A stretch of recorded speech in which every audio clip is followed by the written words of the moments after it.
औरमा बैनर्जी, प्रवक्ता शिक्षा शास्त्र, डाइट कुशीनगर, आप सभी डीएलएड के प्रशिक्षुओं का फिर से इस वीडियो लेक्चर सेशन में स्वागत करती हूँ। और कैसे हैं आप सब?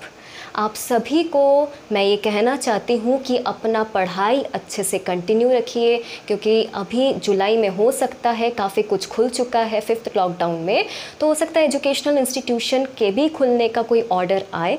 तो आप लोग अपने पढ़ाई को अच्छे से कंटिन्यू रखिएगा और रेगुलर, मैं भी एक तरीके से आराम से चल रही हूँ, कोर्स कंप्लीट करा रही हूँ, और आप लोग भी रेगुलर वीडियोस को देखते रहिए। मैं जो मटेरियल्स आपको भेज रही हूँ उसको पढ़ते रहिए, तो उससे आप लोग का कोर्स आराम से कंप्लीट हो जाएगा और अच्छे से पढ़ाई भी हो जाएगी।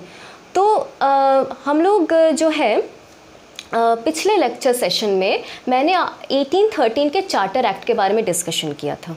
उसमें हम लोगों ने देखा था कि किस तरीके से 1 लाख रुपए का जो प्रोविज़न रखा गया था कि व्यय करना है शिक्षा के क्षेत्र में, उसको लेकर के काफ़ी 2 गुट में बँट गए थे। जो प्राच्यवादी है और पाश्चात्यवादी 2 गुट में बढ़ गए थे कि शिक्षा का माध्यम किस तरीके का होना चाहिए। तो उसमें क्या हुआ था, मैकले जो थे उन्होंने पाश्चात्यवादी शिक्षा का समर्थन किया था और उन्होंने कहा था कि इंग्लिश माध्यम में शिक्षा होना चाहिए।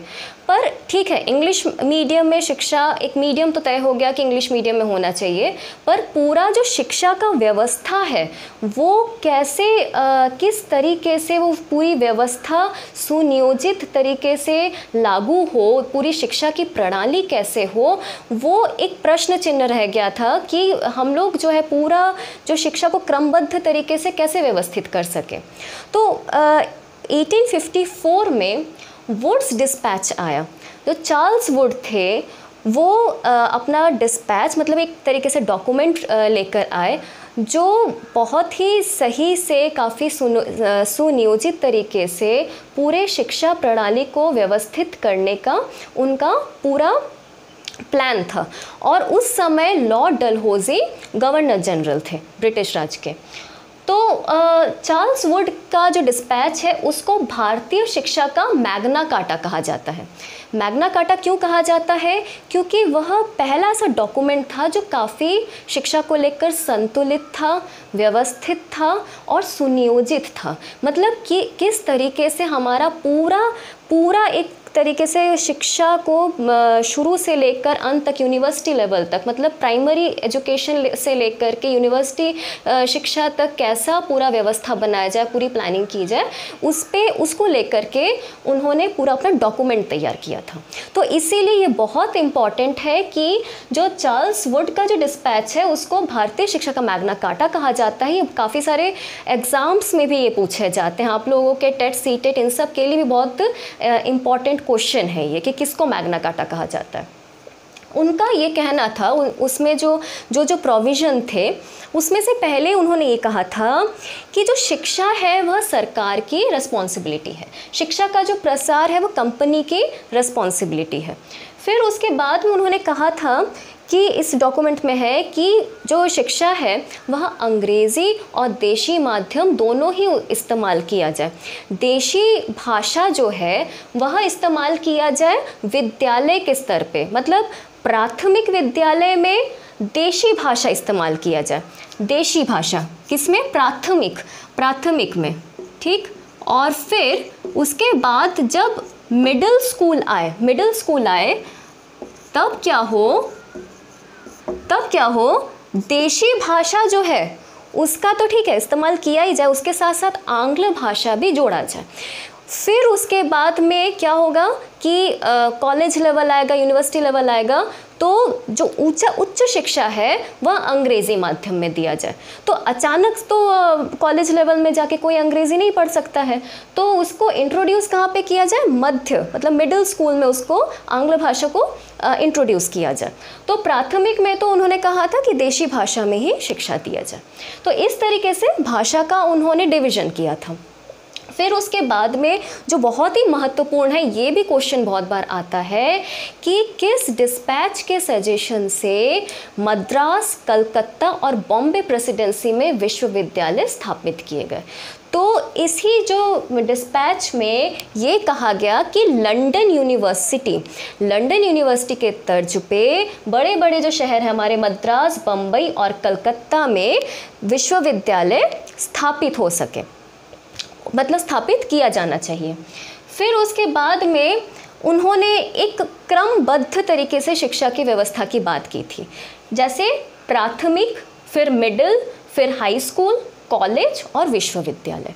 मतलब अभी जैसे हम लोग का चलता है ना, प्राइमरी, फिर उसके बाद एक सेकेंडरी लेवल, फिर हायर सेकेंडरी, फिर उसके बाद हम लोग इंटरमीडिएट, कॉलेज, ये एक क्रम से शिक्षा चलता है। तो उसी क्रम का ही उन्होंने मतलब जिक्र किया था कि पहले प्राथमिक, मिडिल, हाई स्कूल, कॉलेज, फिर उसके बाद। तो ये क्रम का जो है उन्होंने ये भी कहा जा सकता है कि किसने ये क्रमबद्ध शिक्षा प्रणाली का सजेशन किस में दिया गया है। फिर उसके बाद में उन्होंने कहा था कि जो मेधावी छात्र हैं, जो बहुत ही अच्छे छात्र हैं, उनको छात्रवृत्ति दिया जाए।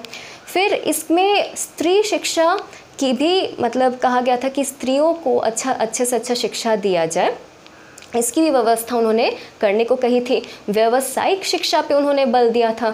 व्यावसायिक शिक्षा ऐसा हो जिसमें ताकि वो अपने जीवन के लिए प्रस्तुत हो सके, जो हमारे लोग हैं, भारतीय लोग हैं, वो अपने जीवन के लिए प्रस्तुत हो सके, उनको नौकरी मिल सके, उनके हाथ में स्किल्स आ सके। तो ऐसे मतलब व्यावसायिक शिक्षा की व्यवस्था होनी चाहिए, इस पर उन्होंने जोर दिया था। फिर उसके बाद में उन्होंने कहा था कि जो पुस्तकालय है, प्रयोगशाला है, उन सबको स्थापित करना चाहिए बेहतर से बेहतर शिक्षा देने के लिए, और उसके लिए सहायता अनुदान प्रणाली बनानी चाहिए। ठीक है, तो जो अध्यापकों के वेतन के बारे में भी उन्होंने कहा था।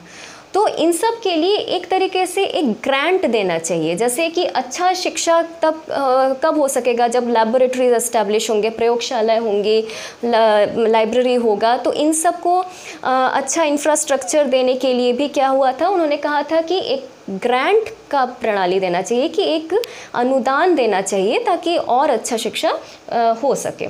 फिर उसके बाद में उन्होंने कहा था कि अध्यापकों के प्रशिक्षण भी करवाने चाहिए और प्रशिक्षण संस्थान खोलने चाहिए। अध्यापकों के प्रशिक्षण के लिए प्रशिक्षण संस्थान की व्यवस्था करनी चाहिए।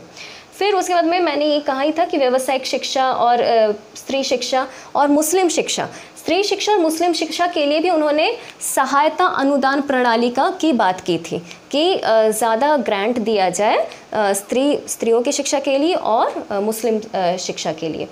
और उन्होंने ये भी कहा था कि जो वेस्टर्न एजुकेशन है, वेस्टर्न साइंस है, जो विज्ञान है, उस पे भी ज़्यादा से ज़्यादा जोर दिया जाए। विज्ञान और तकनीक के क्षेत्र में ज़्यादा से ज़्यादा शिक्षा पे जोर दिया जाए। फिर उन्होंने कहा था कि अंग्रेज़ी शिक्षा का जो प्राप्त करे, जो भी युवा अंग्रेज़ी शिक्षा प्राप्त करे, उनको नौकरी दी जाए, सरकारी नौकरी दी जाए। तो इस तरीके से चार्ल्स वुड ने कई तरीके का जो है प्रोविज़न दिया था, कई तरीके की मतलब कि ऐसे बातें कही थी जिससे हमारा जो समूचा जो शिक्षा का जो ढांचा है वह सही से एक डायरेक्शन मिले, एक दिशा मिल सके। तो उन्हीं के सुझाव से मद्रास, बम्बई, कलकत्ता में विश्वविद्यालय स्थापित हुए। फिर लोक शिक्षा विभाग स्थापित हुआ, छात्रवृत्ति का प्रचलन शुरू हुआ। तो उनके सुझाव से काफ़ी सारे सकारात्मक बदलाव आए शिक्षा के क्षेत्र में।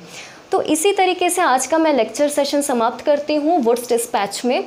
आगे हम लोग जो है हंटर आयोग के बारे में पढ़ेंगे, जिसने प्राथमिक शिक्षा के विस्तार और प्रसार पर काफ़ी सारे सुझाव दिए थे। तब तक के लिए आप लोग स्वस्थ रहिए, अपना प्रिकॉशन रखिए और मिलते हैं अगले लेक्चर सेशन में। Thank you.